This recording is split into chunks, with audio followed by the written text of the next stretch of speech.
तो श्रीमद् भागवत महापुराण का जो वार्षिक आयोजन है, विस्तार से श्रीमद् भागवत का नित्य प्रति हम अध्ययन करें, इस उद्देश्य से इसको प्रारंभ किया गया है। बहुधा सप्ताह कथा होती हैं, उन कथाओं में प्रसंगों को बस स्पर्श ही करते हैं। स्पर्श तो इस वार्षिक कथा पारायण में भी होगा, लेकिन थोड़ा स्पर्श सभी का होगा। सप्ताह प्रसंग में सभी प्रसंगों का स्पर्श भी नहीं हो पाता। बहुतों को पता ही नहीं कि भागवत में और क्या क्या चीज़ें हैं, क्या क्या कथाएं हैं, क्या क्या सिद्धांत हैं। तो थोड़ा आराम से हम नित्य प्रति एक संकल्प लेकर के चल रहे हैं। तो आइए आज के स्कंद पुराण के अंतर्गत जो महात्म्य है उसमें प्रवेश करते हैं। महात्म्य तो बहुत है, अगर वर्ष भर महात्म्य ही कहा जाए भागवत का तो भी पर्याप्त नहीं है, बहुत है। तो कल हमने देखा कि किस प्रकार से कुसुम सरोवर पर वज्रनाभ जी ने परीक्षित जी की सहायता से सुंदर आयोजन किया। उस कीर्तन में जो है उद्धव जी प्रकट हुए, और उद्धव जी जैसे ही प्रकट हुए वैसे ही आनंद की बाढ़ आ गई सबके जीवन में, जो कि भगवान के कृष्ण से दैत्य सखा। और उन्होंने आते ही परीक्षित जी का आलिंगन किया। परीक्षित जी से कहा कि आपने श्रीमद् भागवत की इस कथा के लिए, संकीर्तन के लिए बड़ी सुंदर व्यवस्था की है, तो आप बहुत भाग्यशाली हैं। इस प्रकार से कहकर के उनका अभिवादन किया और फिर बताया कि श्रीमद् भागवत का बहुत विशेष महत्व है कलयुग में, क्योंकि अन्य समय जिस प्रकार, जैसे कि अभी द्वापर में भगवान श्री कृष्ण स्वयं आए थे, तो इस कारण से सभी उनका दर्शन कर सकते थे, किंतु अभी इस समय भगवान का अवतार काल नहीं है। अगर अभी भगवान का दर्शन किसी को करना हो तो उसे श्रीमद् भागवत का आश्रय लेना पड़ेगा, और श्रीमद् भागवत का आश्रय लेते ही भगवान का दर्शन होगा, उनकी लीला में प्रवेश भी होगा। तो प्रश्न होता है कि इस कलिकाल में क्या भगवान का दर्शन संभव है? तो हाँ, संभव है। तो फिर भागवत में जो लिखा है ऐसा होता है? बिल्कुल होता है। तो आज तक हम सुनते क्यों नहीं कि कहीं इतनी कथाएं होती हैं, कुछ क्यों नहीं होता? क्योंकि हम नियम का पालन नहीं करते। हमने धुंधुकारी के प्रसंग में बोला, तन्मयता कहाँ है? धुंधुकारी की कैसी तन्मयता थी, दिन रात श्रीमद् भागवत का चिंतन करता था उस प्रेत योनि से उद्धार पाने के लिए। दिन भर कथा सुनता था सूर्योदय से सूर्यास्त तक, और कोई कार्य नहीं करता था, और वही रात्रि के समय उसका मनन करता था। संसार की फुर्सत ही नहीं थी, उसको ये होश ही नहीं था कि मैं कुछ और सोचूं भी।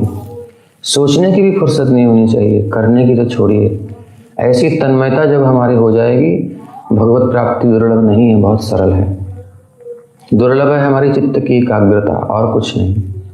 और वो इस कलिकाल में होने नहीं देगा। कली चारों तरफ ऐसा वातावरण है, हमारा चित्त उद्विग्न होता रहेगा। रजोगुण का ऐसा प्रभाव, तमोगुण का, चारों तरफ उत्पात उपद्रव हो रहे हैं। इस बीच में कोई अपने चित्त को समाहित कर ले वो बहुत भाग्यशाली है। और अगर चित्त समाहित कर ले तो जहाँ भी है वहीं वृंदावन प्रकट हो जाएगा, वहीं ठाकुर जी का धाम प्रकट हो जाएगा। इसमें आश्चर्य नहीं है। ऐसे कई संत आज भी इस धरा पर विद्यमान हैं, जिनका हमने अपने नेत्रों से दर्शन भी किया है। हम ये नहीं करें कि हमको अनुभव है, हम तो कुछ भी अनुभव नहीं है, लेकिन ऐसे संतों को हमने देखा है जिनको इसकी अनुभूति हो चुकी है, और उनका जीवन बताता है। एक वृक्ष के नीचे रह रहे हैं, बिल्कुल यहीं बरसाना में भी, सर्दियों गर्मियों वृक्ष के नीचे चरणामृत पी करके रहते हैं, और मस्ती है, मुस्कान है चेहरे पर, दुबले पतले हैं, कुछ नहीं है उनके पास। सब बिच्छू भी पहाड़ पे रहते हैं, सब मिलते हैं उनसे, कोई समस्या नहीं है। ऐसे संत भी हैं, और ऐसे भी संत हैं जो कि बड़े ऐश्वर्य में भी हैं, जो पहचान नहीं सकते आप। तो हर प्रकार की स्थिति हमारी चित्त की एकाग्रता कितनी है उससे बात बनती है। बाहर की चीज़ें कुछ नहीं है किसी के पास बहुत कुछ है, इससे कोई मतलब नहीं है। अगर नहीं है, वो चिंतन कर रहा है कि मुझे मिल जाए, तो फिर उसकी चित्त कहाँ लगा। और उसके पास सब कुछ है फिर भी वो उसमें मन नहीं लगा रहा, भगवान में मन लगा रहा है, तो उसका मन लग गया है। मुख्य बात है अपनी चेतना की भगवान में एकाग्रता की। तो यही हमने यहाँ पर सीखा। और यहाँ भी जब उद्धव जी के आमंत्रण के लिए जब भगवान की रानी और समस्त ब्रज में जो इकट्ठे हुए थे समागत भक्तवृंदों ने संकीर्तन किया, डूब करके, साफ साफ लिखा है तन्मय हो गए बिल्कुल। उनको अपने देह की सुधि भी नहीं रही कि हम कौन हैं, कहाँ हैं, यह भी भान नहीं रहा। सर्वे अनन्य दृशो भवन, अनन्य दृश्य हो गए, कुछ और नहीं देख रहे हैं। इस प्रकार की स्थिति जब तक हमें प्राप्त नहीं होगी, उस प्रकार का अनुभव नहीं होगा जैसा कि वर्णन है। हाँ, जितना हमने सुना, जितना हमने मन को लगाया, उतना लाभ तो होता ही है, प्रत्यक्ष अनुभव होता है। कैश पेमेंट है सीधा सीधा। भगवान की कथा मिले तो तुरंत लाभ होता है, तुरंत आनंद मिलता है, मन समाहित तो होता ही है। हाँ, उतना समाहित अभी हम नहीं कर पा रहे हैं। इसी के लिए हमने इस वार्षिक आयोजन रखा है कि सप्ताह सुने फिर अपने काम धंधों में लग गए। नहीं, बहुत सुंदर समय भी है एक तरीके से देखा जाए तो भागवत के अनुकूल। कहीं जाने के लिए नहीं है, वातावरण ऐसा हो गया है, उसका सदुपयोग हम क्यों ना करें अपनी अध्यात्म उन्नति के लिए। करना क्या है दुनिया में, कितना भी आप व्यवस्था कर लो, एक दिन आग लगनी है संसार में, सब खत्म हो जाना है, कुछ नहीं बचेगा।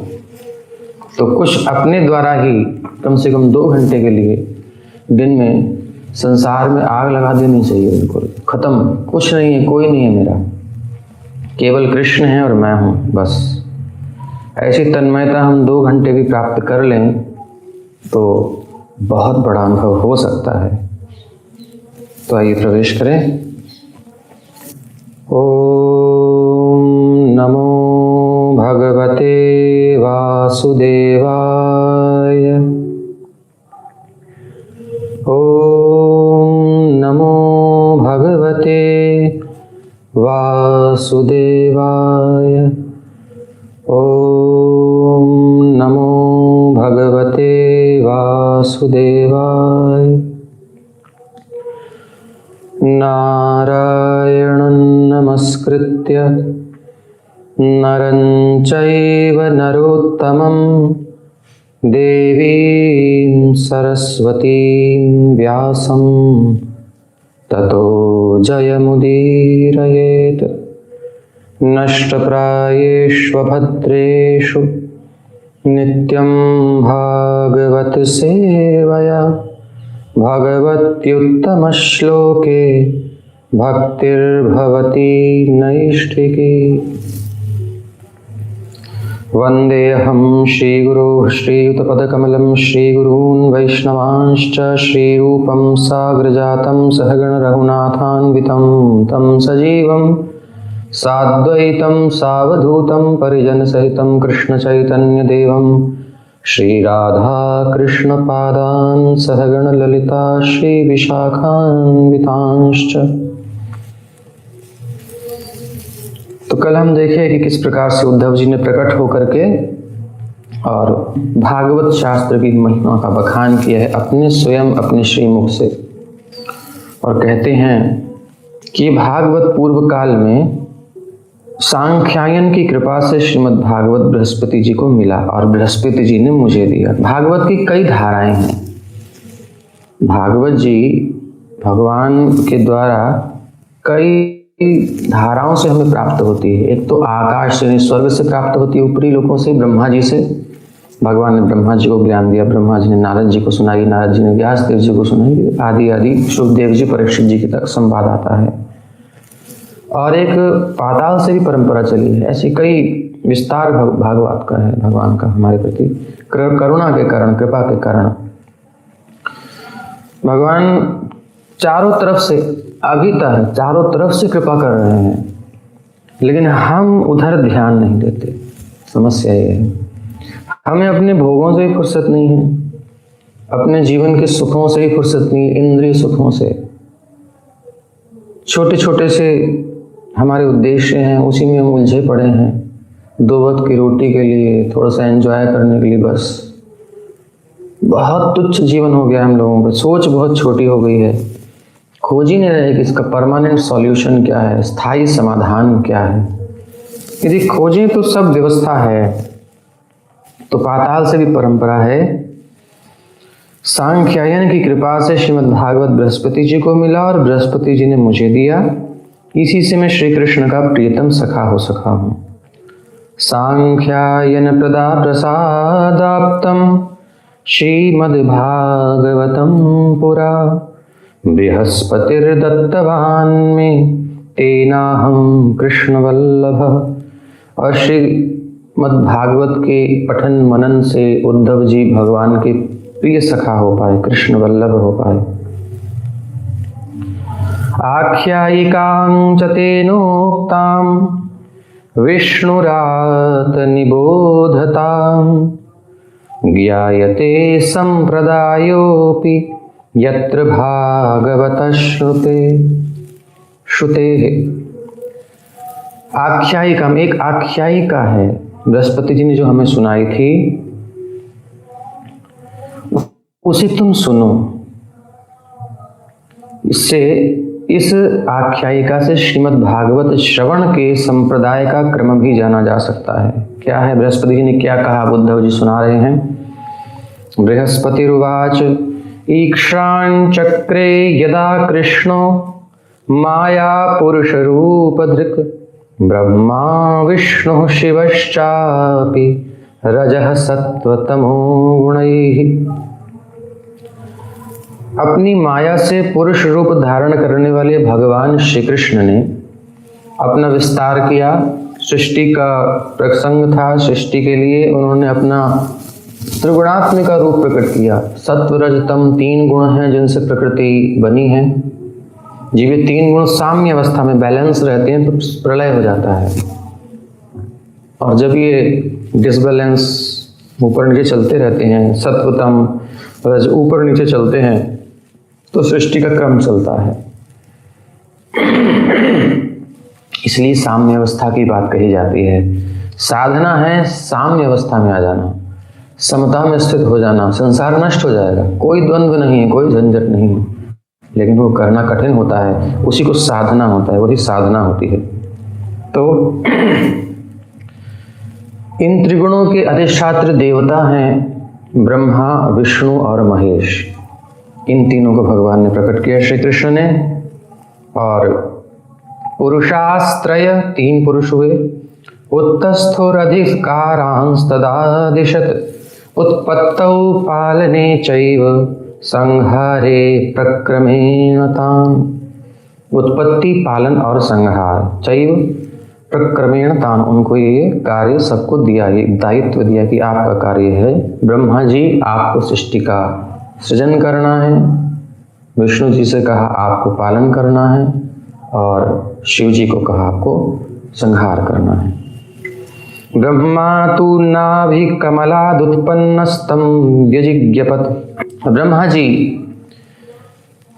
भगवान के नाभि कमल से उत्पन्न हुए ब्रह्मा जी ने अपना मनोभाव यूं प्रकट किया। कहा, ब्रह्मा जी कह रहे हैं भगवान से, नारायणादि पुरुष परमात्मन नमोस्तुते।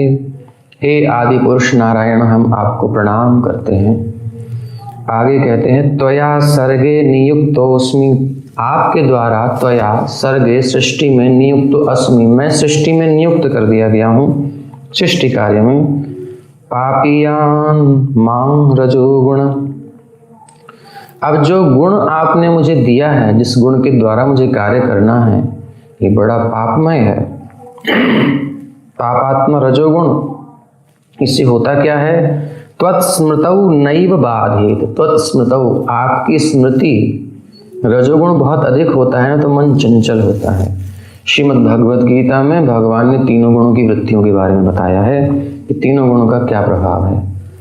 तो जो रजोगुण होता है उससे मन बड़ा चंचल होता है, मन टिकता नहीं है, बड़ी कामनाएं उसमें आ जाती हैं।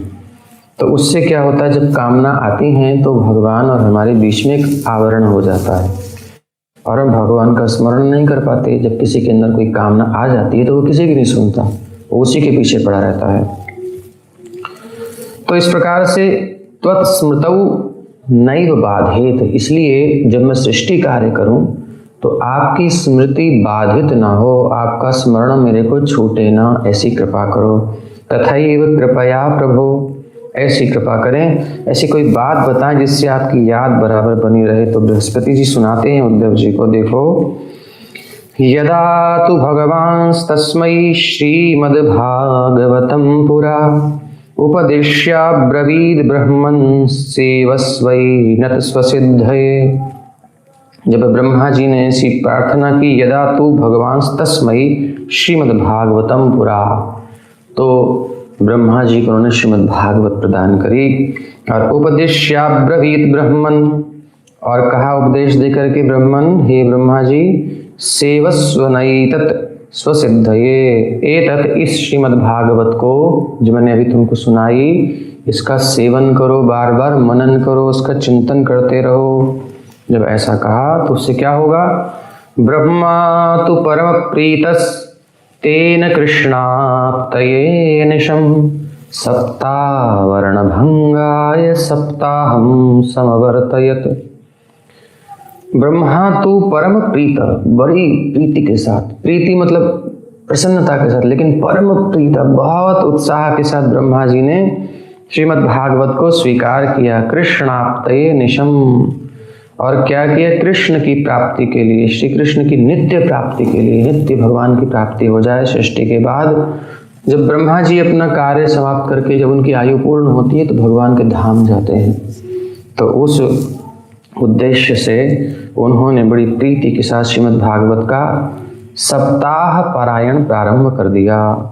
अब ये सप्ताह पारायण एक बार नहीं कि ब्रह्मा जी करते रहते हैं, 7 दिन में पूरा हुआ, फिर 7 दिन में, फिर 7 दिन में पूरा हुआ, फिर 7 दिन में, तो एक क्रम चलता रहता है उनका। सप्तावरण भंगाय सप्ताहम समवर्तयत, श्री भागवत सप्ताहम सेवनाप्त मनोरथ सृष्टिम वितनुते नित्यम ससप्ताह पुनः पुनः। तो श्रीमद् भागवत के सप्ताह यज्ञ की विधि से 7 दिनों तक श्रीमद् भागवत का सेवन करने से ब्रह्मा जी के सारे मनोरथ पूर्ण हो गए, यानी सृष्टि का प्रक्रम भी अच्छे से कर पा रहे हैं और भगवान की विस्मृति भी नहीं उनको हो रही है, ऐसी उन पर कृपा हुई।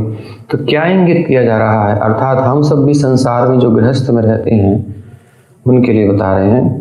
जो सन्यासी ही व्यक्त हैं उनको तो कोई समस्या नहीं है, वो तो पढ़ते रहो, लेकिन जो संसार में उनको सब कुछ देखना है तो भैया अपना काम धंधा करो, लेकिन नित्य प्रति कुछ नियम बनाओ। जैसे कि 2 घंटा आप बना रहे हो, इसको बना के रखिए, और ये रहे ना रहे कभी किसी कारणवश, क्योंकि आज नेट की कुछ समस्या थी, ऐसा हो सकता है कभी ना भी हो टेलीकास्ट, कोई बात नहीं, नेक्स्ट डे हो जाएगा। तो उस समय आप अपना भागवत का क्रम ना तोड़ें, श्रीमद् भागवत लीजिए और पढ़ लिए, उसको 2 घंटा अपना दीजिए, तो एक क्रम बना लीजिए। इससे क्या होगा? भगवान की स्मृति रहेगी, विस्मृति नहीं होगी कभी। सृष्टिम वितनुते नित्यम ससप्ताह पुनः पुनः, सृष्टि के प्रक्रम में सृष्टि का विस्तार करते हैं ब्रह्मा जी, और बारंबार पुनः पुनः बार बार सप्ताह का पारायण करते रहते हैं। विष्णुरप्यर्थ यामास, ब्रह्मा जी की ही भांति विष्णु ने भी अपनी अभीष्ट अर्थ की सिद्धि के लिए उन परम पुरुष परमात्मा भगवान से प्रार्थना की, क्योंकि उन पुरुषोत्तम ने विष्णु को भी प्रजा पालन कर्म में नियुक्त किया था। ब्रह्मा जी के बाद अब जो है भगवान विष्णु भी, जो भगवान के अवतार हैं, सृष्टि प्रक्रम में लगे हुए हैं, उन्होंने भी भगवान से प्रार्थना की। क्या कहा उसे हम अभी सुन रहे हैं। तो ये जो कह रहे हैं, आप सब समझ रहे हैं इस बात को या नहीं?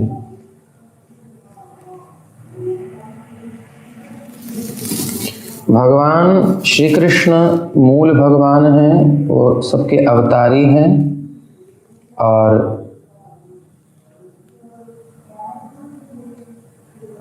सभी सुंदर अपना परिचय भी दे रहे हैं, बहुत अच्छा कर रहे हैं, तो पता चलता है कि इसके द्वारा कौन आया है। सबका स्वागत है।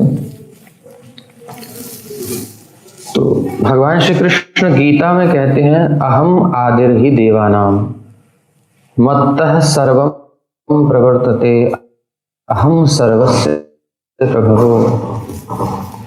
अहम सर्वस्य प्रभवो, सब कुछ मुझसे उत्पन्न हुआ है और मत्तः परतरम न अन्यत् किंचित अस्ति, मुझसे बढ़कर के कोई भी तत्व नहीं है, जरा सा भी। तो भागवत का जब प्रारंभ होगा तो हम उसमें सिद्धांत समझ लेंगे कि भगवान के जितने भी अवतार हैं वो सब अवतार हैं और जो सोर्स हैं, जो अवतारी हैं, वो भगवान श्री कृष्ण हैं। तो इसलिए यहाँ पर इस प्रकार से दिया गया है। सच्चाई यही है। लोगों को भ्रम रहता है कि श्री कृष्ण विष्णु के अवतार हैं, नारायण के अवतार हैं, और आप लोग कहते हो कि श्री कृष्ण सर्वावतारी हैं। तो भैया भागवत जी में पढ़ लो, भागवत जी में व्यासदेव जी लिख रहे हैं। और भागवत जी की क्या स्थिति है हमने महात्म्य के सबसे प्रारंभ के पहले दूसरे दिन तीसरे दिन आपको बता दिया है, उसको वहाँ देख सकते हैं। अधिक उसको दोबारा नहीं कहना चाहिए। तो भागवत एक सुप्रीम कोर्ट की तरह है। कहीं भी कोई डिसीजन होने के बाद अगर सुप्रीम कोर्ट में आती है बात, तो उसके बाद कुछ नहीं है, वो फाइनल डिसीजन है। तो अन्यत्र पुराणों में, शास्त्रों में आपको जो मिल रहा है, कुछ भी कंफ्यूजन लग रहा है आपको, वहाँ है नहीं बट हमारे माइंड में होता है, तो आ जाइए भागवत में। भागवत में जो कहा गया है सुप्रीम डिसीजन है, बात खत्म। समझना चाहते हैं तो वहाँ आप लेक्चर सुन सकते हैं, समझ सकते हैं। सुन लिया है तो आगे चलते हैं। तो अब विष्णु भगवान प्रार्थना करते हैं श्री कृष्ण से।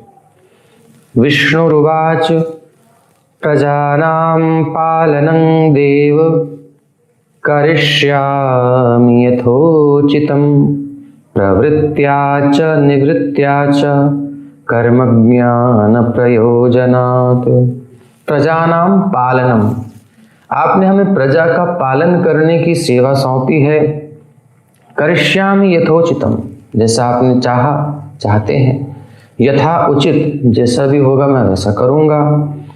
लेकिन प्रवृत्त्या च निवृत्त्या च कर्म ज्ञान प्रयोजनात्, और ज्ञान के उद्देश्य से प्रवृत्ति और निवृत्ति के द्वारा यथोचित रूप से प्रजाओं का पालन करूँगा। कुछ लोग जो होते हैं प्रवृत्ति मार्ग पर, भोग के मार्ग पर चलते हैं, थोड़ा बहुत धर्म अनुष्ठान करते हैं मगर भोग लक्ष्य होता है, तो उनका भी पालन करूंगा। लेकिन कुछ निवृत्ति परायण होते हैं जो कि भोग को छोड़ करके भगवत प्राप्ति के मार्ग पर चलते हैं, उनके लिए भी उनका भी पालन मैं करूंगा। अब क्या होगा? यदा यदैव कालेन धर्म ग्लानिर्भविष्यति। यदा यदैव कालेन, जब जब धर्म की हानि होगी और धर्म संस्थापयिष्यामि यवतारैस्तदा तदा, तब तब मैं धर्म की स्थापना के लिए अवतार भी लूंगा। तो सिद्धांत स्पष्ट हो रहा है, भगवान विष्णु अवतार लेते हैं। अब इसमें संदेह का निवारण कर ही देते हैं। सब सिस्टम से है, कहीं भी ऐसा नहीं है कि कुछ गड़बड़ हो। गड़बड़ हमारे मन में होती, दिमाग में, हमको समझ में नहीं आता है, अथवा हम किसी आचार्य के चरणों में बैठे नहीं हैं इसलिए भ्रम होता है।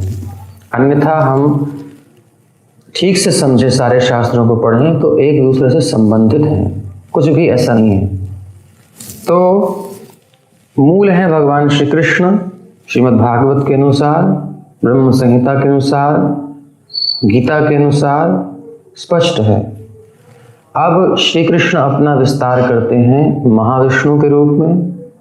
महाविष्णु के जो कि बहुत विशाल रूप है उनका, जैसे हमारे रोए होते हैं, रोम होते हैं ना, रोमकूप, जिसमें से रोए निकलते हैं बाल शरीर में, उसमें से पसीने की बूंद निकलती है, वो रोमकूप। ऐसे भगवान का विशाल विग्रह है, बहुत बड़ा। और वो महाविष्णु जब श्वास छोड़ते हैं, उनके एक एक रोम से कई ब्रह्मांड प्रकट होते हैं, और जब श्वास अंदर कर लेते हैं तो ब्रह्मांड भी सब समाप्त हो जाते हैं, प्रकट होते हैं, अप्रकट होते हैं। अब एक ब्रह्मांड में भगवान दूसरा विस्तार करके गर्भोदक्षाय विष्णु के रूप में और प्रवेश करते हैं उनके अंदर। उसको आधे को अपने श्वेत से भर देते हैं और उसमें शयन करते हैं, लक्ष्मी जी के साथ विराजमान होते हैं शेषनाग पर। अब ये दूसरा विस्तार है, हर ब्रह्मांड खाली है, उस ब्रह्मांड में कोई नहीं है, एकमात्र भगवान है। उसके बाद फिर सृष्टि का प्रक्रम होता है, उनकी नाभि से ब्रह्मा जी प्रकट होते हैं। तो ये मूल श्री कृष्ण से विस्तार हुआ, नारायण नारायण से सब विस्तार हो रहा है। तो जो ये कहते हैं कि नारायण आदि हैं वो भी ठीक कहते हैं, जो ये कहते हैं कि नारायण के ही सब अंश हैं वो भी ठीक कहते हैं, जो ये कहते हैं कि विष्णु अवतार लेते हैं बार बार, भगवान स्वयं कह रहे हैं कि मैं विष्णु भगवान की मैं बार बार अवतार भी लूंगा, धर्म की स्थापना भी करूंगा। किंतु सबका एक एक स्तर है। जो ऊपर से देखेंगे तो मूल भगवान कृष्ण है, और आप नीचे से देखोगे तो मूल नारायण है, और नीचे से देखोगे तो मूल भगवान विष्णु है। इस प्रकार से क्रम है। जिसकी दृष्टि जहां तक जाती है वहीं तक वो परम मान लेता है, लेकिन आकाश अनंत है, आप जहां तक जा सकते हो बात अलग है। तो इसलिए शास्त्र में बहुत कुछ है, हम एक अंश को लेकर के यदि अपना मंतव्य बना लेंगे तो भ्रम में पड़ जाएंगे। इसलिए समस्त शास्त्रों का सर्वांग अध्ययन होना चाहिए, तब हमको रहस्य खुलेगा, और वो हम कर नहीं सकते। तो क्या करें? केवल भगवद गीता का आश्रय लीजिए, श्रीमद् भागवत का आश्रय लीजिए, बाकी सब पुराणों को प्रणाम कर लीजिए। हम अधिकारी नहीं हैं, भ्रम में पड़ जाएंगे। महात्म्य में चारों कुमारों ने कह दिया, किम पुराणी भ्रमावहै, भ्रम पैदा हो जाएगा। इसलिए भागवत में बिल्कुल मन को लगा दें, और जो यहाँ पे बताया गया है एज इट इज स्वीकार कर लें। बस आपका वेद का ज्ञान भी पूर्ण हो गया, समस्त शास्त्रों का अध्ययन हो गया। तो कह रहे हैं कि हम धर्मम संस्थापयिष्यामि, धर्म की स्थापना करूंगा जब जब धर्म की ग्लानि होगी। ये अवतारैः तदा तदा, और अवतार लूंगा मैं बार बार पृथ्वी पर। और एक बात आप जानते ही हैं कि भगवान विष्णु हर बार अवतार लेते हैं कृष्ण के रूप में। श्री कृष्ण अवतार विष्णु का ही होता है, लेकिन ब्रह्मा जी के दिन में एक बार, जो कि अभी गया है द्वापर, ऐसे 28वें द्वापर में स्वयं भगवान श्री कृष्ण जो सर्वावतारी हैं, जो सब अवतारों के मूल हैं, वो भगवान श्री कृष्ण गोलोक वृंदावन से अवतरित होते हैं। ब्रह्मा जी के दिन में एक बार वो भी विजिट करने आते हैं इस भौतिक जगत में। तो वही द्वापर जो अभी पीछे गया है, बड़े भाग्यशाली हैं, वही स्वयं भगवान सर्वावतारी ही अवतरित हुए थे। इस बार विष्णु भगवान का अवतार उनमें समाहित हुआ। कैसे हुआ? नंद नंदन भगवान श्री कृष्ण यहाँ ब्रजमंडल में, गोकुल में यशोदा मैया के यहाँ, वसुदेव नंद बाबा के यहाँ प्रकट हुए, और उधर देवकी जी की यहाँ संतान हुई। वो भगवान नारायण के, जो हर युग में प्रकट होते हैं, वही नारायण के अंश हैं। विष्णु भगवान चतुर्भुज रूप से वहां प्रकट हुए थे, फिर द्विभुज हो गए। उसके बाद वसुदेव जी यहाँ लेकर के आए। जब यहाँ पर लेकर के आए तो यहाँ पर युग्म था, 2 बालक हुए थे। एक बालक तो भगवान स्वयं सर्वावतारी श्री कृष्ण भी थे, लेकिन वह योग माया समावृत, योग माया से आवृत थे, वसुदेव जी नहीं देख पाए। किंतु बालक 2 थे, कन्या को तो वो ले गए अपने लाला को छोड़ करके, लेकिन वो देख नहीं पाए कि ये जो उनका बालक है वसुदेव नंदन नंद नंदन में समाहित हो गया। इस रहस्य को कोई नहीं जाना, ये आचार्य प्रकट करते हैं। और इसलिए हम भागवत में नंदस्तु आत्मज उत्पन्न, आत्मा वही जायते पुत्र के सिद्धांत के अनुसार नंद बाबा के भी संतान हुई है, ये प्रमाण यहाँ मिलता है। और जीव गोस्वामी पाद आदि इसको अपनी टीकाओं में विस्तार से वर्णन करते हैं, तो वहाँ हम देख सकते हैं यदि देखना चाहें। तो ये कुछ रहस्य होते हैं जो हमें पता नहीं होते। तो धर्मम संस्थापयिष्यामि ह्यवतारैः तदा तदा, जब जब धर्म की हानि होगी स्थापना करूंगा, अवतार लूंगा। भोगार्थिभ्यस्तु यज्ञादि फलम दास्यामि, जो भोग के लिए, कुछ संसार की उपलब्धि के लिए यज्ञ आदि करेंगे, कुछ कर्म करेंगे, उसका फल मैं प्रदान करूंगा। दास्यामि निश्चितम, निश्चित रूप से प्रदान करूंगा। और मोक्षार्थिभ्यो, जो धर्म करते हैं किसी, वो धर्म का फल दूंगा। जो भोग चाहते हैं धर्म के द्वारा उनको भोग दूंगा। मोक्षार्थिभ्यो विरक्तेभ्यो मुक्तिम पंचविधाम, तथा यदि कोई मोक्ष भी चाहता होगा तो 5 प्रकार की मुक्ति उनको प्रदान करूंगा। सालोक्य, साश्री, सामीप्य इत्यादि जो 5 प्रकार की मुक्ति है। ये भी मोक्षम न वांछन्ति। अब समस्या एक आती है, जब मोक्ष भी नहीं चाहते हे प्रभु, मैं उन्हें क्या दूंगा? तान कथम पालयामि, हम उसको कैसे पालन करूंगा उन भक्तों का मैं, जो मोक्ष भी नहीं चाहते। तो विष्णु भगवान ने जब ऐसा पूछा भगवान श्री कृष्ण से, तो कहते हैं आत्मानं च श्रियं चापि पालयामि कथं वद। आत्मानं च, अपना भी, उन भक्तों का जो निष्काम है, भगवान की सेवा में लगे रहते हैं, विष्णु भगवान की। विष्णु और श्री कृष्ण एक ही हैं, अलग नहीं है, तत्व से एक ही हैं, बट रस की दृष्टि से थोड़ा सा भेद होता है। तो मोक्षार्थिभ्यो, अपना पालन, और श्रियम चापि, लक्ष्मी का भी मैं पालन किस प्रकार से करूंगा। कथम वद, आप कहिए। तो तस्मा अपि पुमानाद्यः श्री भागवतमादिशत् उवाच च पठस्वैनस्तव सर्वार्थ सिद्धये। तस्मा अपि, तो उनको भी, यानी विष्णु भगवान की प्रार्थना को सुनकर भी श्री कृष्ण ने उन्हें यही श्रीमद् भागवत प्रदान किया और कहा, श्रीमद् भागवत का उपदेश देकर कहा कि अपने मनोरथ की सिद्धि के लिए श्रीमद् भागवत का, शास्त्र का पठस्वनैस तत् सर्वार्थ सिद्ध है, इसके पठन से, इसके पढ़ने से सब सिद्ध हो जाएंगे आपके स्वार्थ। उन भक्तों का भी पालन हो जाएगा, उनको भी भागवत सुना देना, और भागवत, और जो लक्ष्मी को भी भागवत सुनाना, और आप भी भागवत सुनना।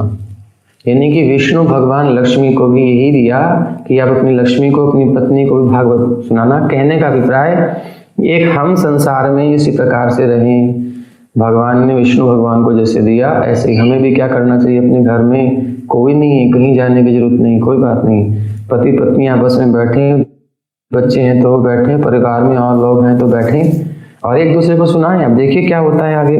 तो जब ये सुना विष्णु भगवान ने तो बड़े प्रसन्न हो गए। ततो विष्णु प्रसन्नात्मा परमार्थ कपालने, परमार्थ के पालन के लिए समर्थ हो गए। समर्थो भूत श्रिया मासी मासी भागवतम स्मरन। और फिर जब इन्होंने सामर्थ्य प्राप्त कर ली तो भगवान के उपदेश के अनुसार क्या करने लगे, मासी मासी भागवतम स्मरन, महीने महीने का पारायण शुरू किया विष्णु भगवान ने। ये सात्विक पारायण है।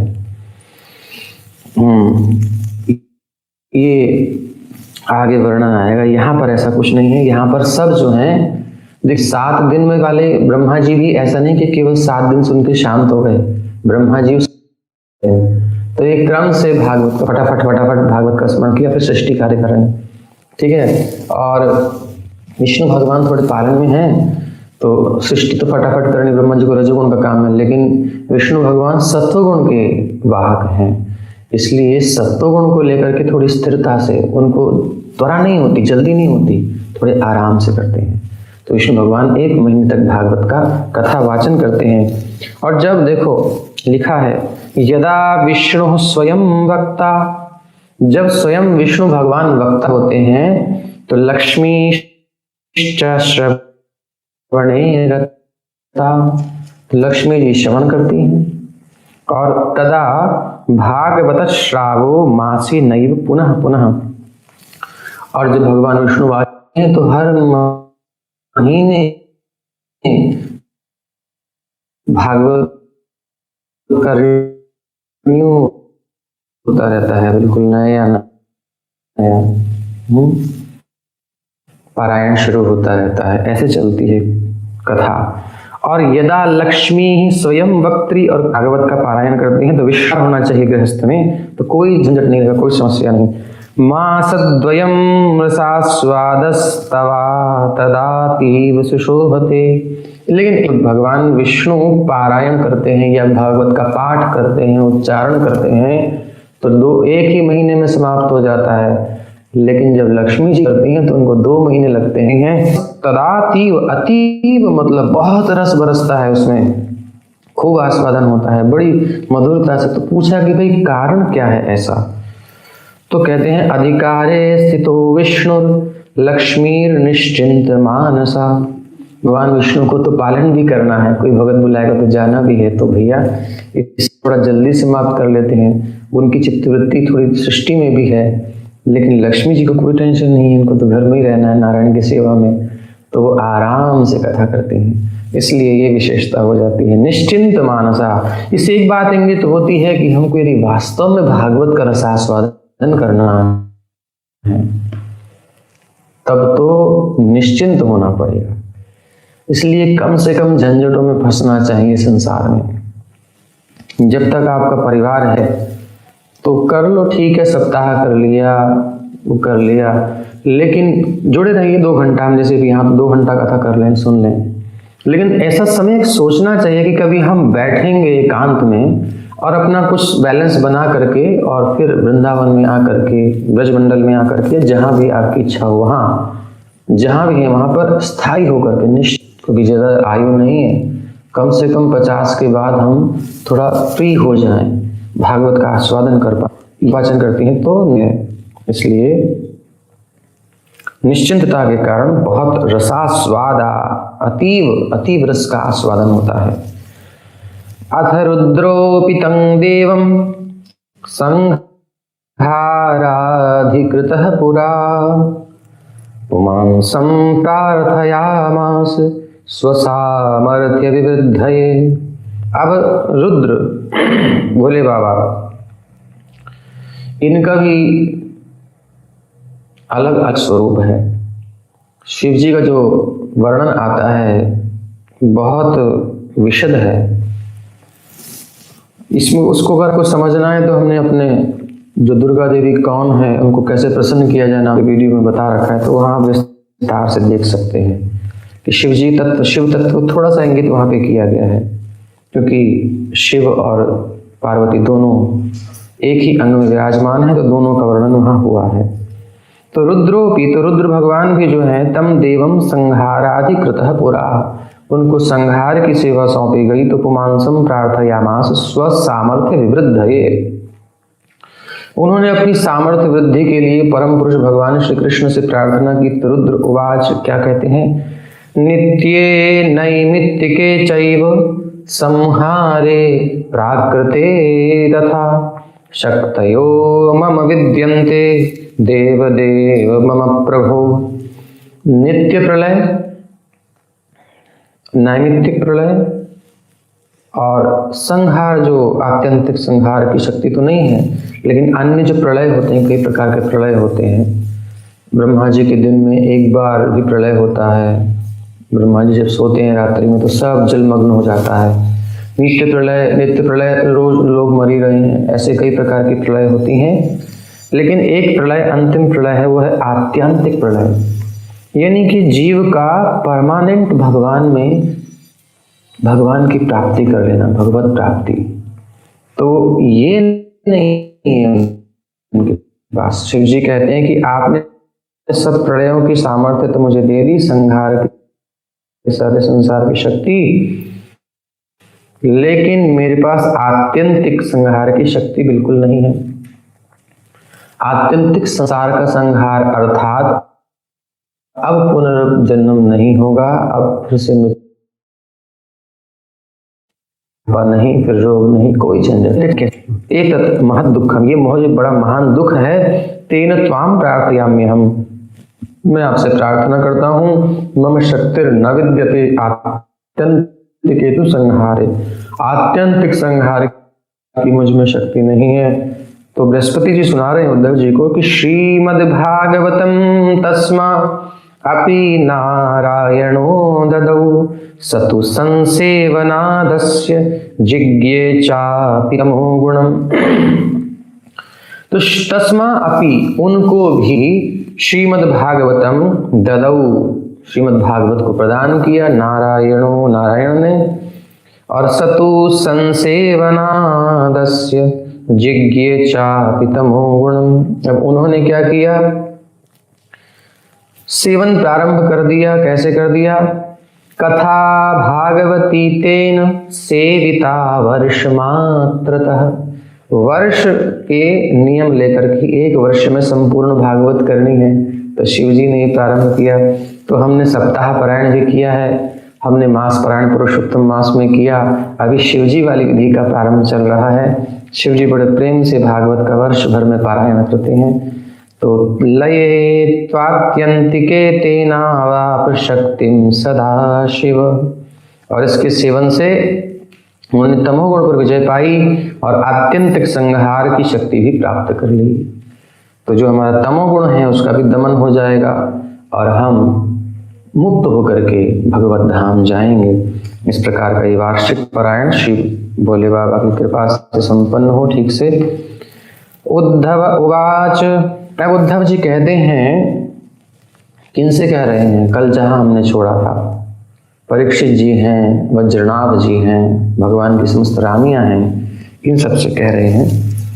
श्रीमद्भागवत माहात्म्य इमामाख्यायिकां गुरोः श्रुत्वा भागवतं लब्ध्वा मुमुदेहं प्रणम्यतम्।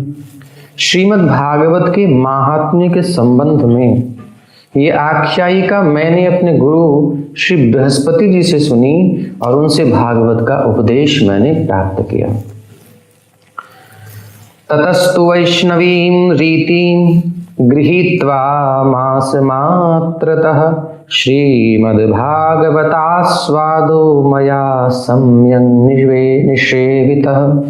ततस्तु वैष्णवीं रीतिं, वैष्णवी रीति से मास पारायण मतलब वैष्णवी रीति से गृहीत्वा मास मात्रतः, हर मास मात्र मैंने पारायण किया श्रीमद् भागवत का। हर महीने श्रीमद् भागवत पढ़ता रहता हूँ, संपूर्ण मास में पूर्ण कर लेता हूँ। इस रीति का मैंने आश्रय लिया है। तो ध्यान दीजिए, सप्ताह है ब्रह्मा जी का तो भी क्रम से चलता रहता है, केवल 7 दिन के बाद चुप नहीं हुए ब्रह्मा जी। भगवान विष्णु हैं तो वहां भी मास पारायण चलता रहता है, शिव जी हैं तो वार्षिक पारायण चलता रहता है।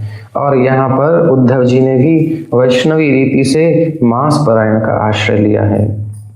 वैष्णवी रीति मतलब कोई भोग की इच्छा नहीं, कोई संसार की कामना नहीं, भगवत प्रेम की प्रार्थना प्राप्ति के लिए, बस इतना ही उद्देश्य है उद्धव जी का। इसीलिए उनको भगवान का ये सखा का पद प्राप्त हुआ, वो सखा बन पाए।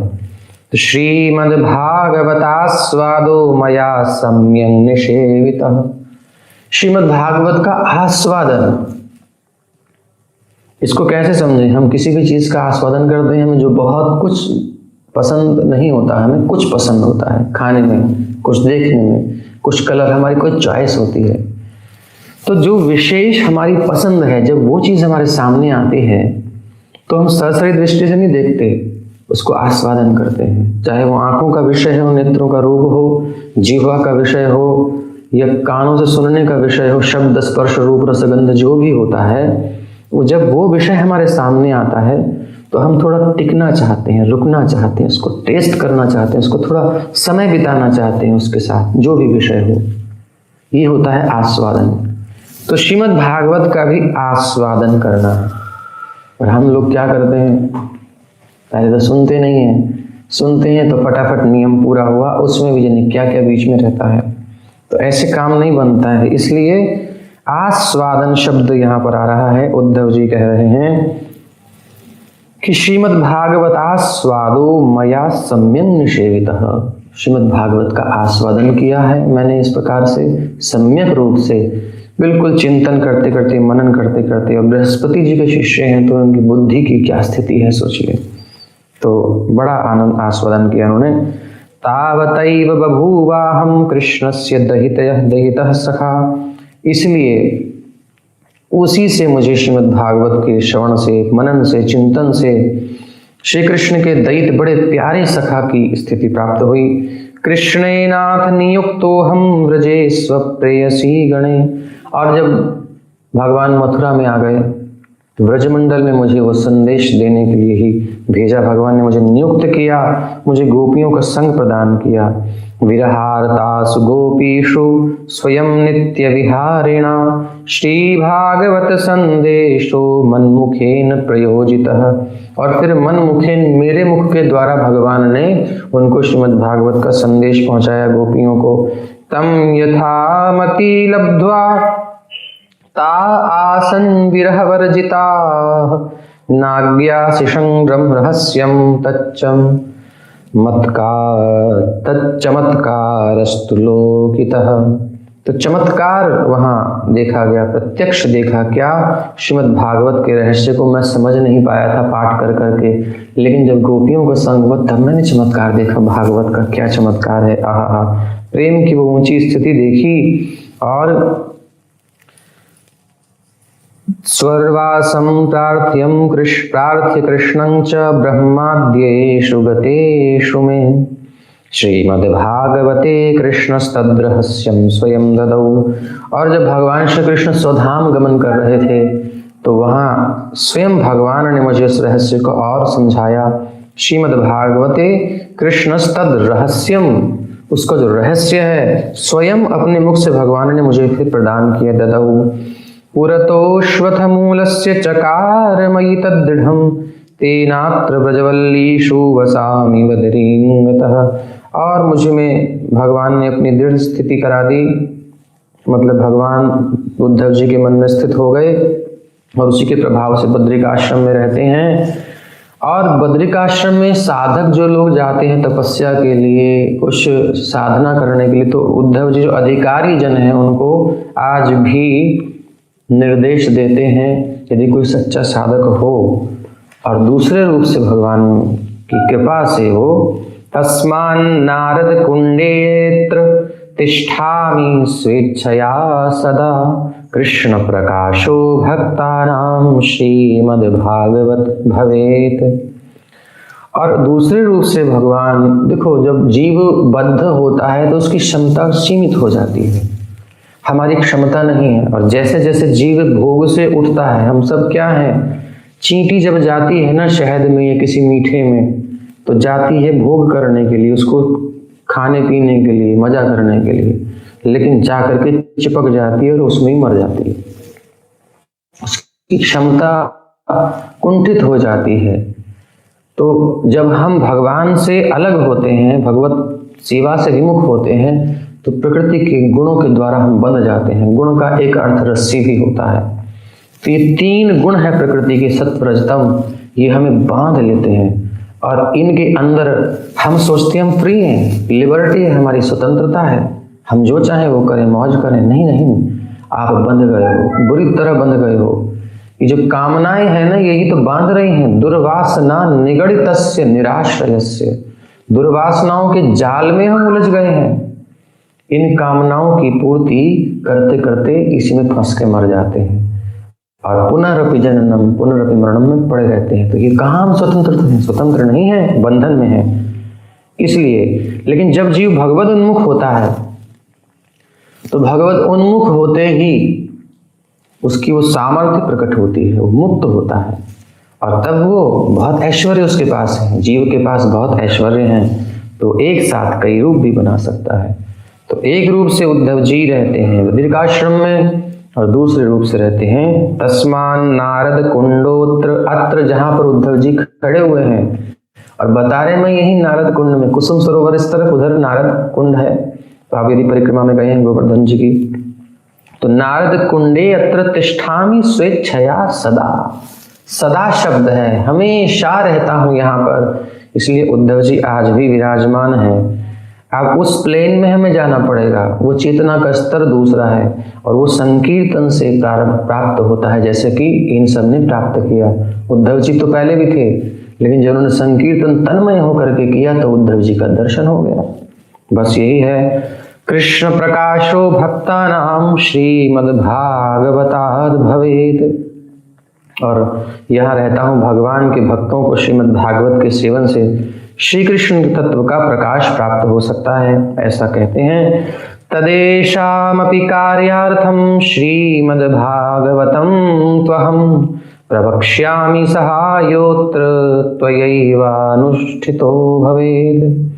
इस कारण यहाँ उपस्थित हुए इन सभी भक्तजनों की कार्य की सिद्धि के लिए क्या उद्देश्य है आपको याद है ना? सब रानियों को भगवान का विरह सता रहा है, यमुना जी को नहीं सता रहा था। तो भगवत प्राप्ति के लिए, श्री कृष्ण से मिलन करने के लिए, उस लीला में प्रवेश करने के लिए, उस दिव्य जगत में प्रवेश करने के लिए, उस स्पिरिचुअल प्लेटफॉर्म पर उपस्थित होने के लिए, इस भौतिक चेतना से, इस भौतिक जो व्यवहारिक लीला है जो हमने पहले सुना, इस व्यवहारिक लीला से वास्तविक लीला में जाने के लिए, तो उसके लिए क्या करना है? श्रीमद् भागवत का आयोजन करूंगा, पाठ करूंगा, मैं यहाँ पर सुनाऊंगा आप सबको, किंतु इस कार्य में तुम्हें सहायता करनी पड़ेगी। सूत उवाच विष्णुरातस्तु श्रुत्वा तदुद्धवं प्रणतो ब्रवीत। अब जो विष्णु रात यानी विष्णु भगवान ने जिनकी रात यानी रक्षा की है, ऐसे परीक्षित जी बड़े प्रसन्न हो गए। बोलिए प्रभु क्या क्या सेवा करना है मुझे बताइए। तो कहते हैं प्रणतो ब्रवीत परीक्षितवाच हरिदास त्वया कार्यम श्री भागवत कीर्तनम। हे उद्धव जी, हे हरिदास जी, आप हरि के दास हैं और श्रीमद् भागवत के कीर्तन करें आप, तो बिल्कुल चिंता मत करें। आज्ञाप्योहम तथा कार्य सहायोत्र मया, तथा आप जो आज्ञा करेंगे वो सहायता वो सेवा मैं करूंगा। बताइए क्या है। तो सूत उवाच श्रुत्वै तदुद्धवो वाक्यम उवाच प्रीत मानसः।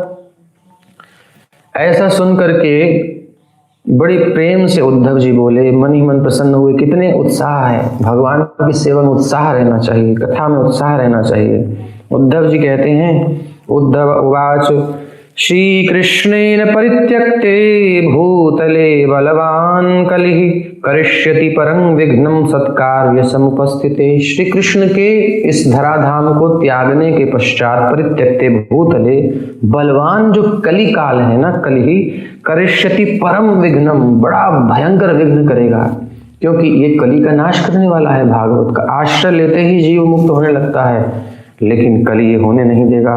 करिष्यति परम विघ्नम सत्कार्य समुपस्थिते। जब कोई सत्कार्य होता है तो उसमें विघ्न आते हैं,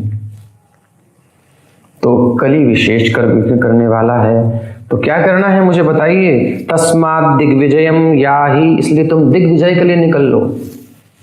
भूमंडल पर सर्वत्र इस कली को खदेड़ दो, बाहर कहीं नहीं रहना चाहिए, इसका दमन कर दो। या ही कली निग्रहमाचर, कली का निग्रह कर दो, यही तुमको एक सहायता करनी है।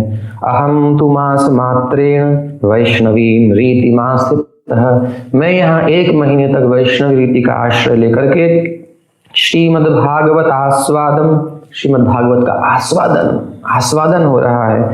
प्राचार्यम तत्सहायतः, श्रीमद् भागवत का आस्वादन 1 महीने तक कराऊंगा तुम्हारी सहायता के द्वारा।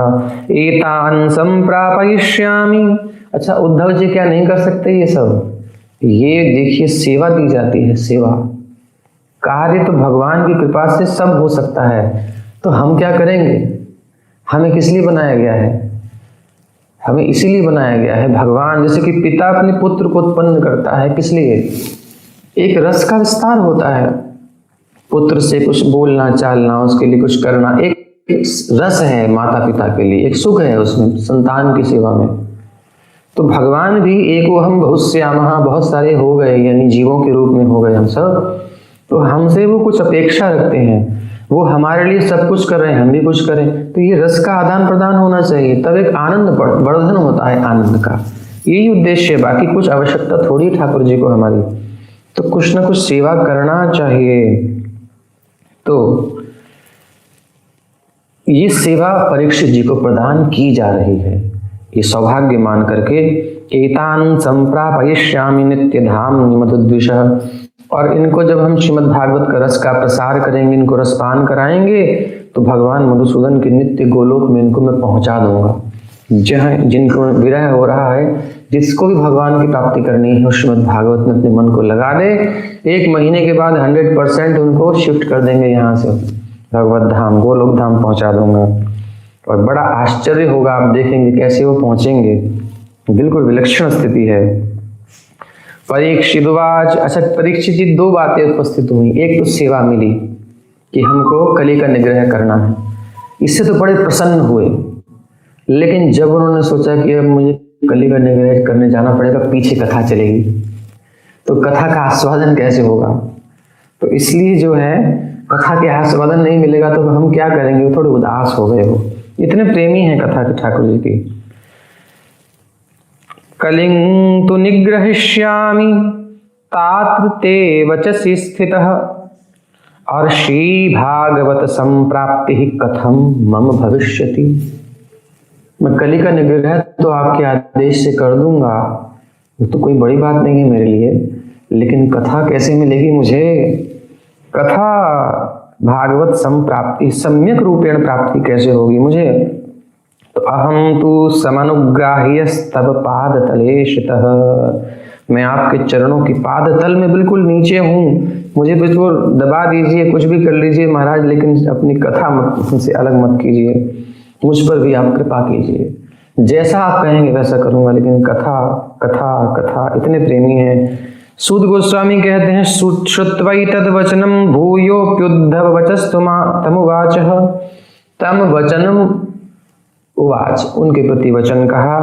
उद्धव उवाच, क्या कहते हैं, राजन, हे राजन, चिंता तूते कापि नैव, जरा भी चिंता मत करो, कार्या नैव कार्या कथंचन, चिंता करने का कोई उद्देश्य कोई अर्थ ही नहीं है, जरा भी चिंता मत करो। क्यों, तवैव आप भी भगवत शास्त्रे यतो मुख्याधिकारितः, हाँ आप ही नहीं, क्षमा कीजिए, एव मतलब ही, आप ही वास्तव में भागवत के अधिकारी हैं, इसलिए आपको तो कथा मिलेगी, लेकिन किससे मिलेगी, एतावत् काल पर्यंतम प्रायो भागवत श्रुतेः वार्तामपि न जानन्ति मनुष्याः कर्म तत्पराः। देखिए ये जो समय चल रहा है कलयुग का, एतावत् काल पर्यंतम प्रायो भागवत श्रुतेः वार्ताम अपि न जानन्ति मनुष्याः कर्म तत्पराः। कर्म में तत्पर जो मनुष्य हैं वो भागवत का नाम भी नहीं जानते हैं, कोई प्रचार नहीं हुआ है। इतना सुंदर है इसका गुप्त रहा है, भागवत गुप्त है बिल्कुल अभी भी। वार्ताम अपि न जानन्ति, इसकी बात भी नहीं चलती कहीं। मनुष्याः कर्म तत्पराः, अपने कर्मों में लगे पड़े हैं, घर धंधों में लगे पड़े हैं। और एतावत् काल पर्यंतम, इतने काल तक, अभी तक।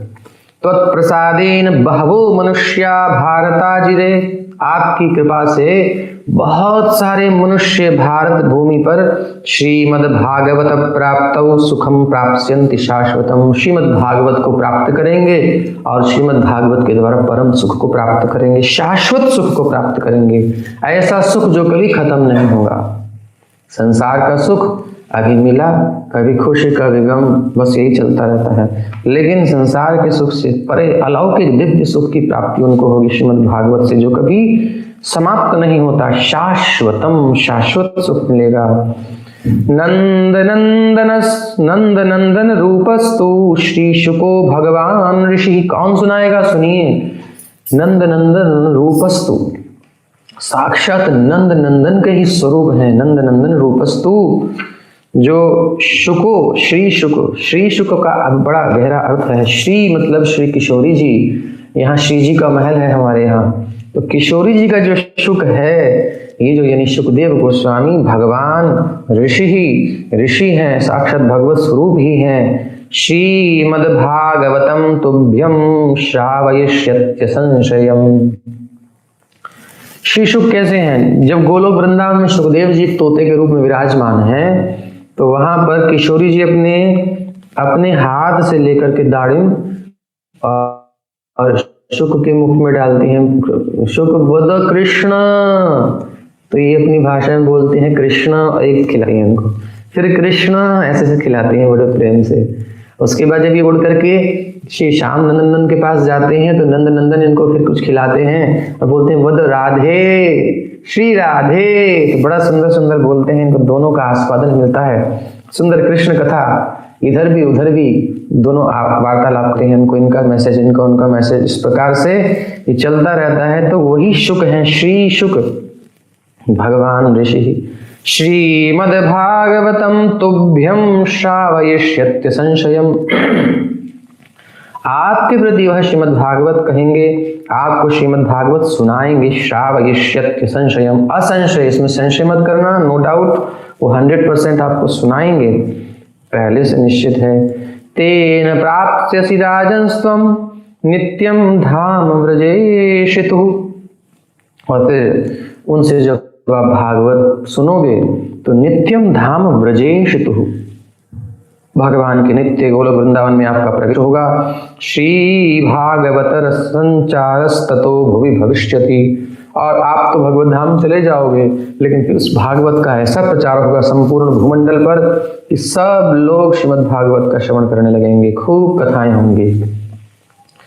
तस्मात् त्वं गच्छ राजेंद्र गृहमाचर, तस्मात् इसलिए, त्वं गच्छ आप जाओ, गच्छ मतलब आदेशात्मक वाक्य है, अब जाना ही पड़ेगा, आदेश मिल गया। तत्त्वं तस्मात् त्वं गच्छ राजेंद्र, हे राजेंद्र अब आप जाओ। क्या करना है? कलि निग्रह आचर, कलि का निग्रह करो, कलि निग्रह रूपी आचरण करो। सूत उवाच इत्युक्तस्तं परिक्रम्य गतो राजा दिशां जये। इस प्रकार से देखा तो परिक्रमा की उद्धव जी की, इत्युक्तस्तं परिक्रम्य, उद्धव जी की परिक्रमा करके गतो राजा, राजा चले गए दिशां जये, दिशाओं को जीतने के लिए, यानी कहीं भी कलि को रहने नहीं देंगे। अब ये प्रसंग आएगा हमारे प्रथम स्कंध में आगे का, कि जब परीक्षित जी कलि का निग्रह करने के लिए अपने राज्य की सीमाओं को देखने के लिए निकलेंगे तो कैसे कलि का दमन करेंगे, वो हम वहां सुनेंगे। ताकि यहाँ पर इसके आगे चलते हैं। वज्रस्तु निज राज्येशं प्रतिबाहुं विधाय च तत्रैव मातृभिः साकं तस्थौ भागवताशया। अब जो है परीक्षित जी तो चले गए दिग्विजय के लिए, इधर वज्रनाभ जी ने भी अपने पुत्र प्रतिबाहु को अपनी राजधानी मथुरा का राजा बना दिया।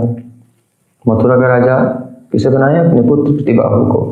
कहा बेटा तुम शासन संभालो, मैनेजमेंट थोड़ा देखो, अपन आराम से कथा सुनेंगे, अब थोड़ा दत्त चित्त होकर के कथा सुनेंगे। कथा सुनने में कुछ और मन में होना नहीं चाहिए, तभी आस्वादन होगा, नहीं तो चीजें मन में रहेंगी, कहीं फोन बजेगा, कहीं कुछ होगा तो समस्या होती है, मन विक्षिप्त होता है, विचलित होता है, तो आस्वादन नहीं हो पाता। इसलिए जैसे ऐसे होता है जैसे बढ़िया खीर खा रहे हैं और खाते खाते उसमें कंकड़ आ जाए कट से, तो ऐसे गड़बड़ हो जाती है। इसलिए सब बंद करके बिल्कुल मस्ती से भागवत कथा सुननी चाहिए। अथ वृंदावने मासं गोवर्धन समीपतः श्रीमद्भागवतास्वादस्तुद्धवेन प्रवर्तितः। अब वृंदावन में देखो, वृंदावन का मतलब यही नहीं है आजकल जो वृंदावन जो एरिया सुन लिया, वृंदावन में गोवर्धन भी आता है, वृंदावन में बरसाना भी, नंदगांव में वृंदावन तो आता ही है।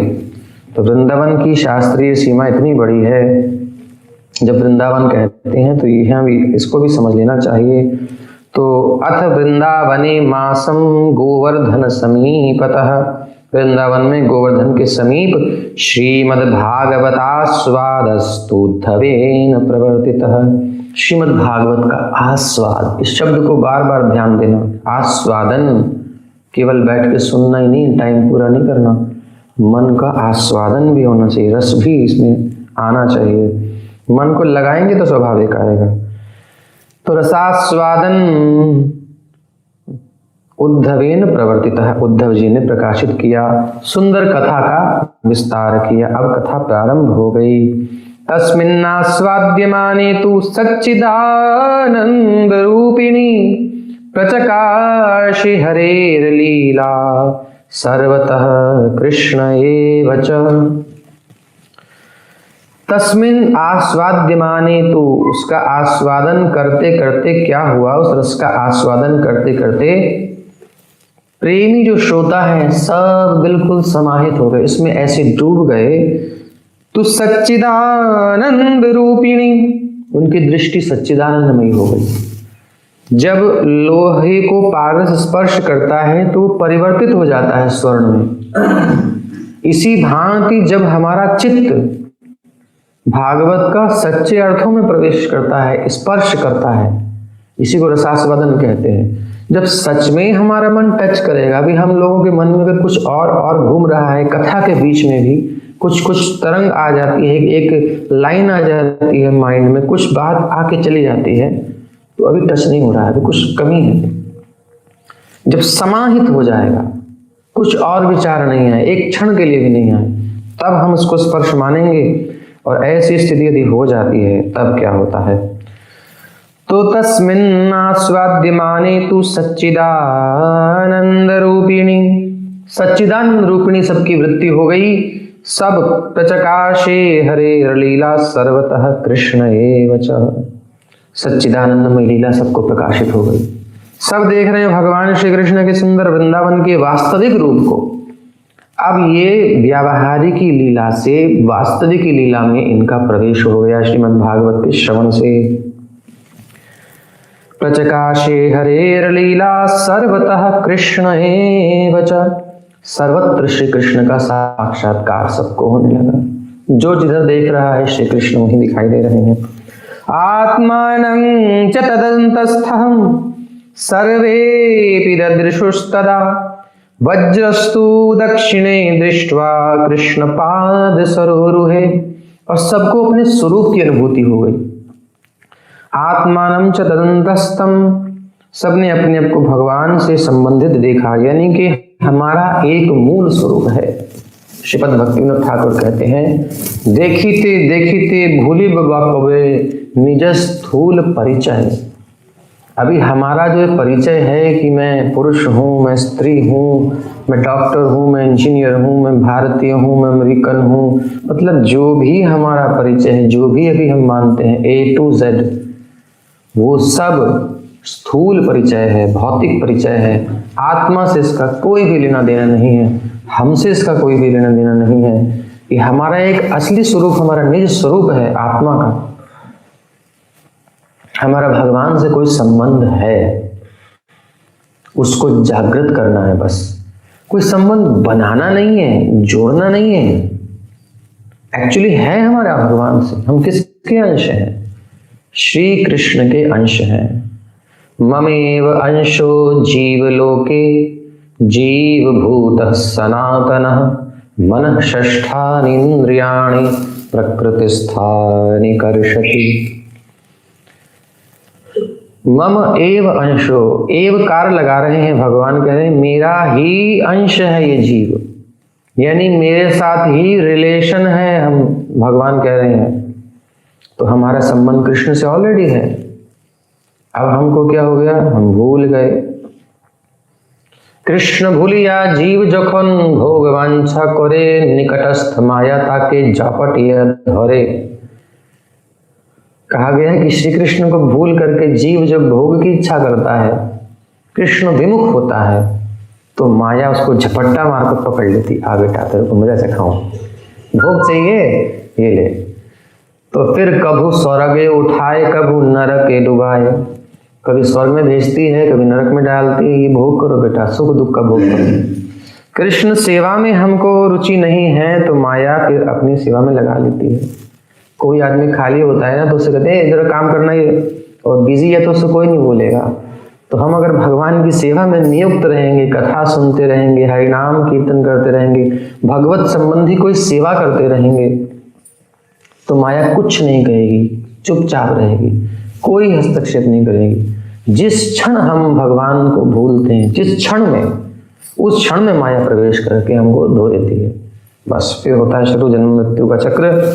और बस ये धारा अनवरत चल रही है अनंत काल से। इसको रोकना है, इसका एक ही उपाय है, श्रीमद् भागवत में मन को लगाएं, हरि नाम का आश्रय लें। हरे कृष्ण कृष्ण कृष्ण हरे हरे, हरे राम राम राम हरे हरे।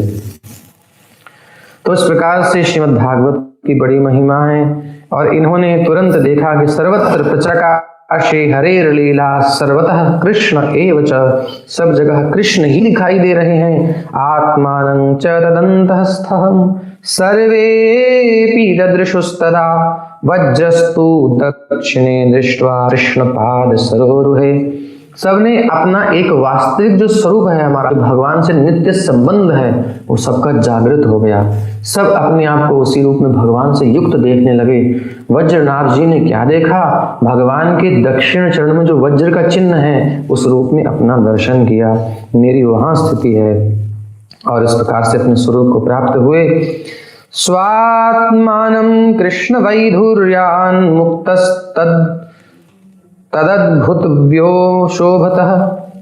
हाँ, तो स्वात्मानं कृष्ण वैधुर, अपने आप को जब सब देख रहे हैं तो भगवान की जो रानियां हैं, जो कि विरह व्यथित थीं, अर्जुन के द्वारा इधर आई द्वारिका से, वैधुर्यान मुक्त, वो उस विरह भाव से मुक्त हो गई।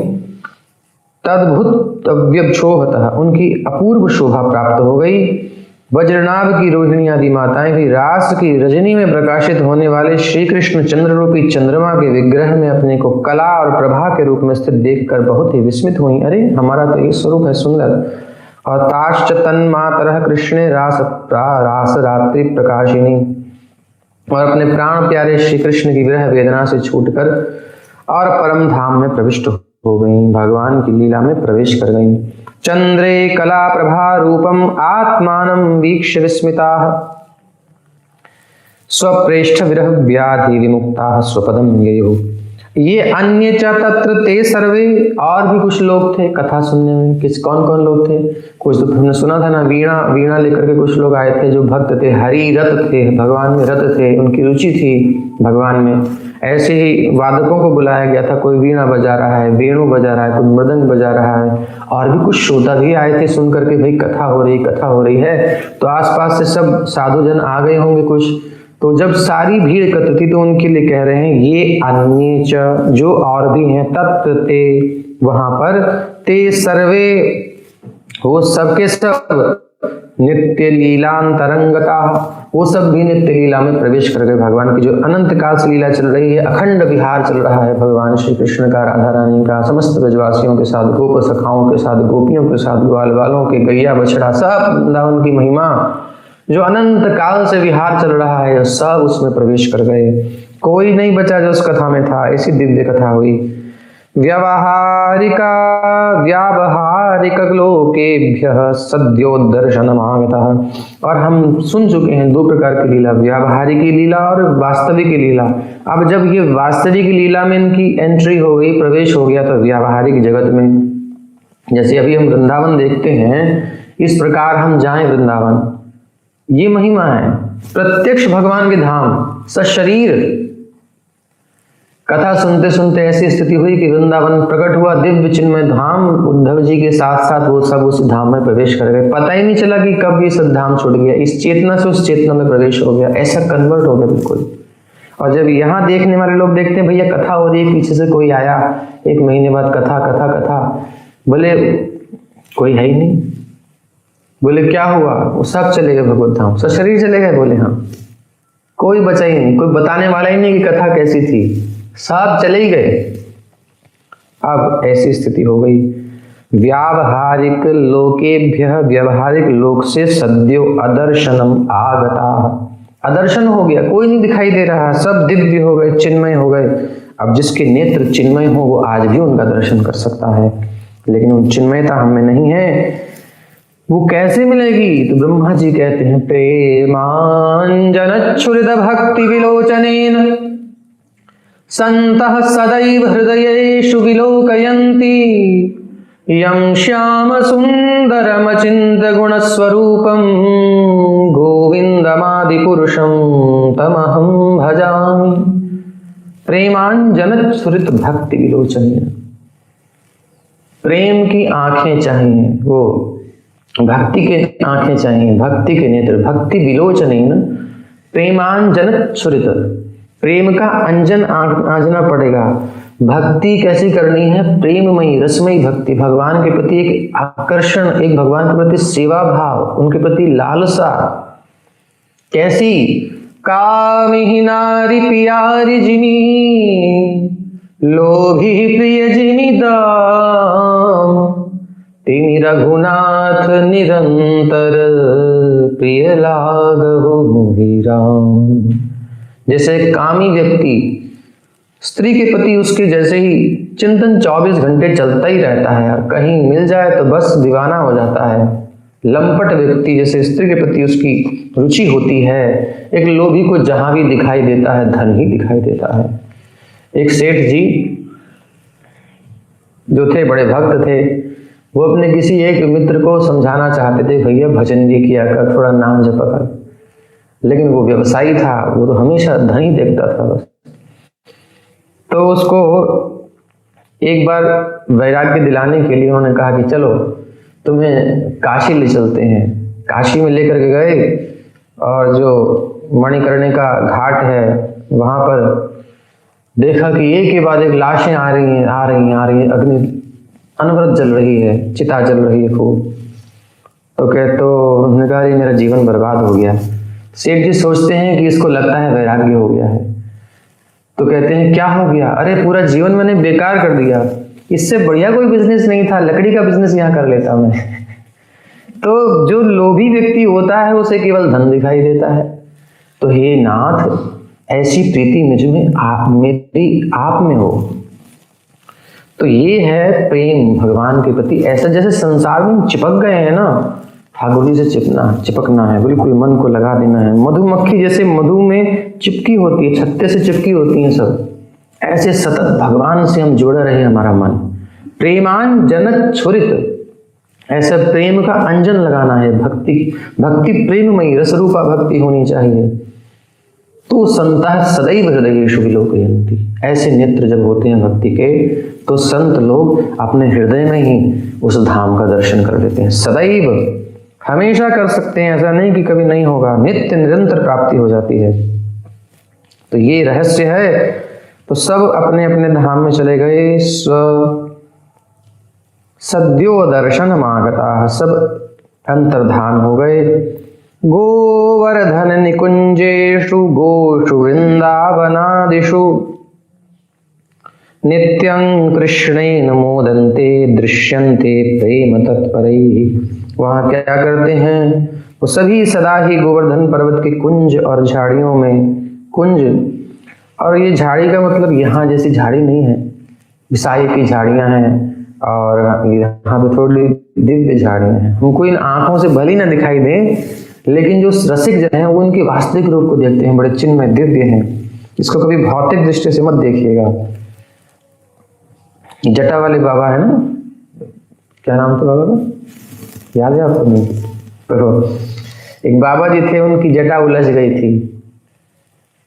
तो वो जटा जो उलझ गई झाड़ी में, तो उन्होंने कहा कि जिसने उलझाई है वही सुलझाएगा। अब देखो, ये ऐसे रसिक हैं, हर समय कृष्ण भावना में रहते हैं कि जो कुछ हो रहा है उसमें कृष्ण का कुछ हाथ है। तो वो उसी भावना में जी रहे हैं, उसी भावना में, कृष्ण भावना में।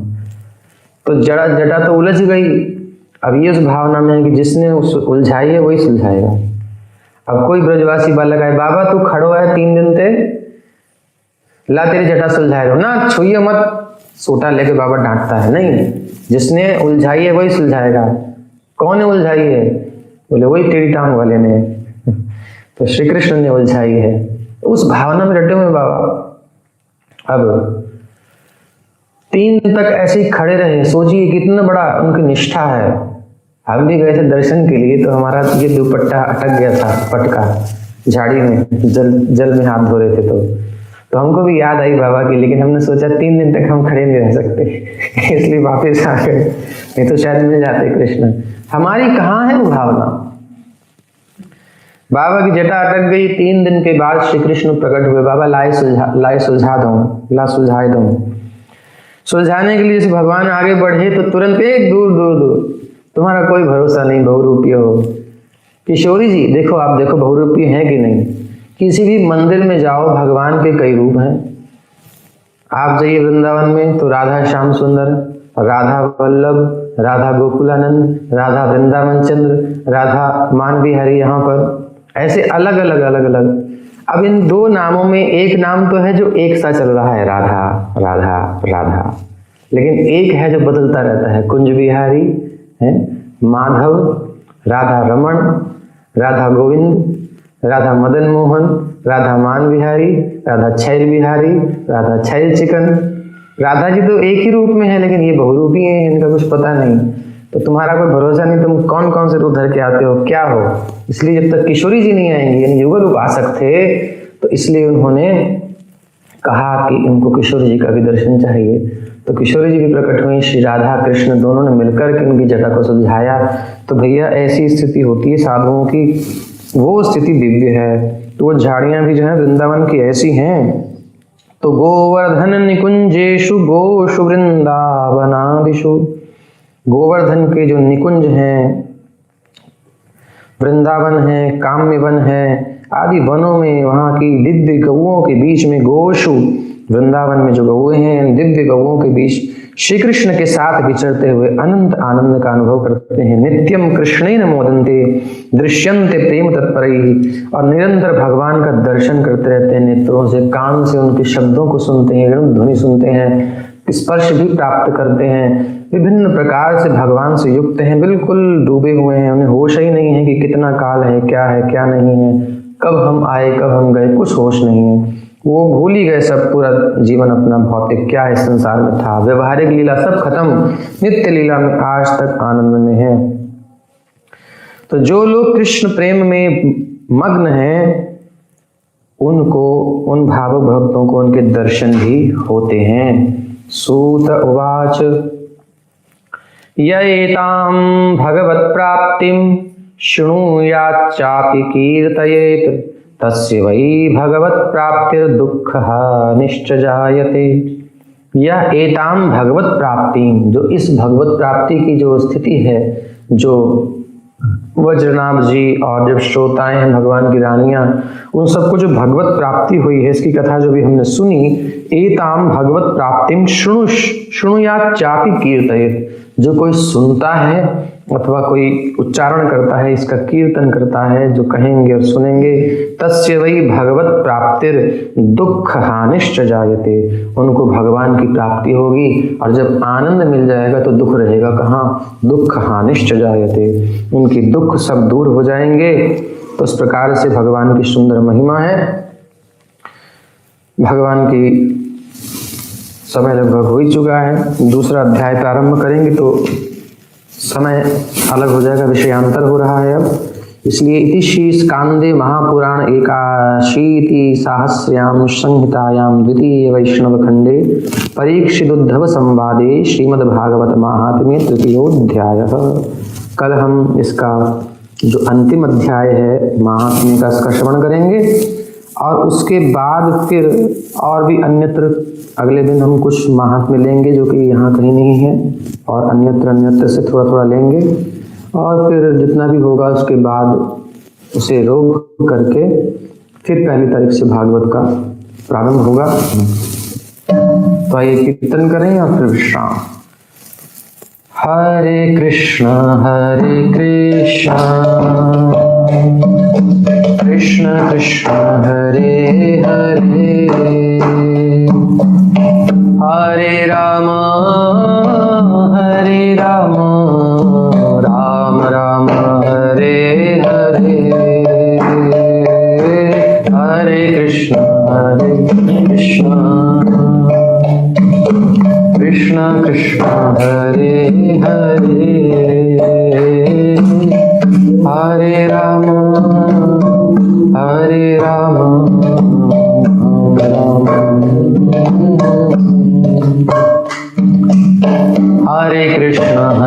कृष्ण कृष्ण कृष्ण हरे हरे,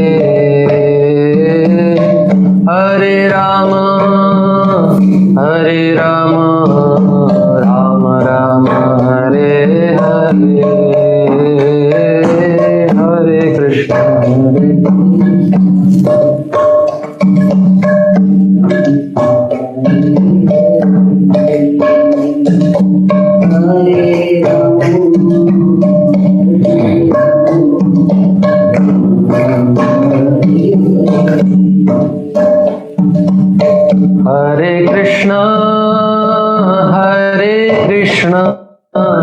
कृष्ण कृष्ण हरे हरे, हरे राम राम राम हरे हरे, हरे कृष्ण कृष्ण कृष्ण हरे हरे, हरे राम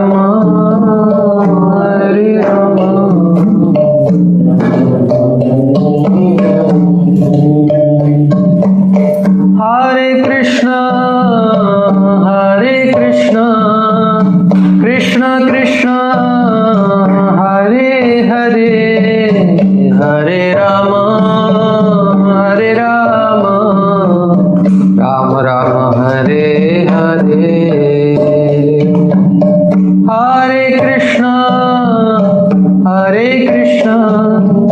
कृष्ण कृष्ण हरे हरे हरे राम हरे राम राम हरे हरे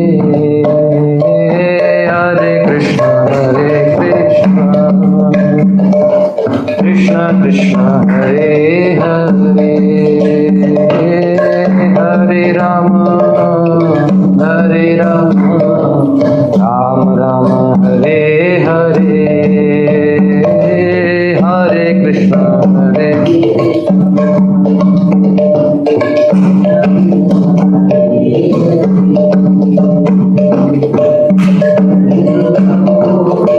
हरे राम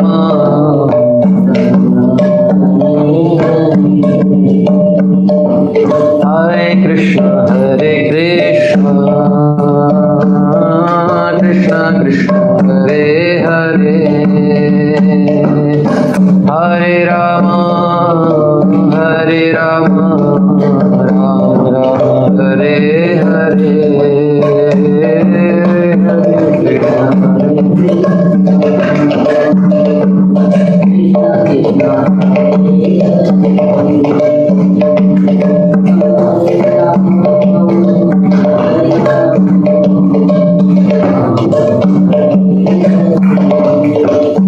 हरे कृष्ण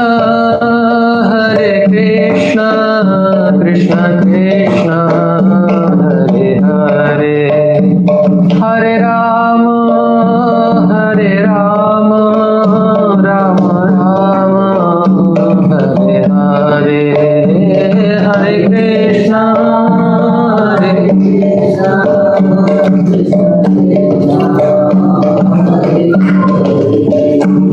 हरे राम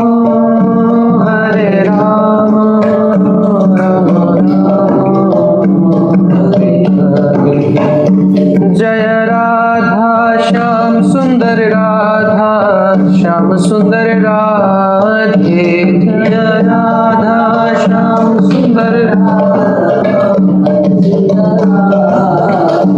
जय कृष्ण बलराम कृष्ण बलराम जय कृष्ण बलराम जय कृष्ण बलराम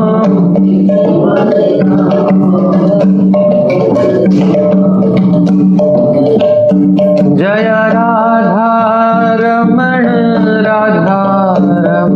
राधे जय राधा रमण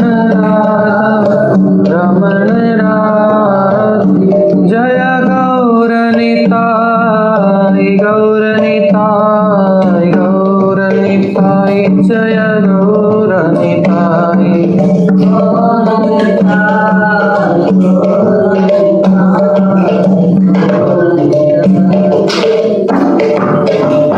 जय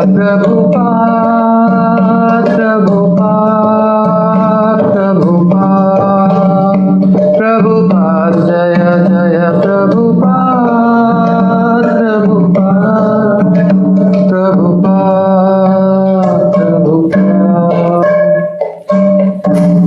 जय ओम विष्णुपाद परमहंस परिव्राजकाचार्य स्तोत्र शत श्रीमद् अभय चरणारविंद भक्ति वेदांत स्वामी प्रभुपाद की जय।